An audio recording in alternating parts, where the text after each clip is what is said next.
Nagawa mo na ba ito sa manok? Yung inilagay sa dahon ng saging na parang bangka. At pagkatapos na steam ay eto at pumuputok sa sarap. Let's get it on! Gumawa na nga tayo ng parang bangka na gawa sa dahon ng saging.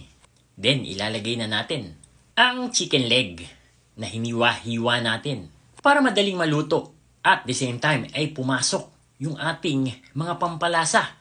Unahin na natin dito ang lemon. Pinigaan ko lang ito. Kung wala kayong lemon, pwede din ang kalamansi. Sa ating blender ay maglalagay tayo ng bawang, sibuyas, luya, red at green bell peppers. Konting mantika para madulas ang pagbiblend natin. Well anyways, lulutuin pa naman natin ito, kaya okay lang na mayroong konting mantika dyan. Kung wala nga pala kayong blender, pwede nyo itong hiwain ng pinong-pino. Pagkatapos nga nating mablend ito, ay ilalagay na natin ito sa mainit na kawali. So hindi na tayo naglagay ng mantika, kasi nga ay meron ng mantika dyan sa ating mixture. Timplahan natin ito, black pepper, konting salt, oyster sauce, konting honey, or sugar. Kung wala kayong honey, haluin lang natin ito hanggang sa mag-well combine itong ating mga ingredients dito. Tikman ninyo kung okay na, kayo na ang mag-adjust. Para sa akin, parang gusto ko yung spicy. Hanguin na natin at ilalagay na natin dun sa ating chicken leg. Teka muna, nagawa mo na ba ito sa iyong chicken leg? At ano ba ang ginagawa mong luto dito? Paki-comment mo naman dyan.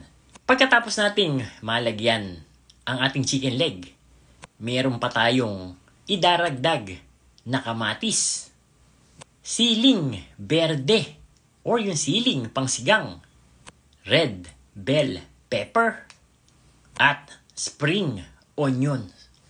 I-ready mo na ang steamer natin dahil doon natin ito lulutuin. Dalawa nga pala ang nagawa natin dito. So ready na ang steamer.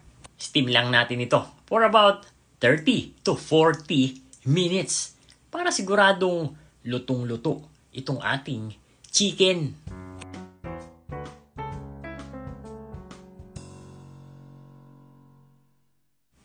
So after 40 minutes ay eto at tingnan natin. Ang bango ng amoy niya. Napakasimple lang ng ating mga nilagay.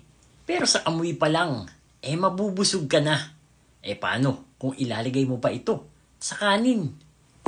And there you have it, KND Nation, mga kadadilicious.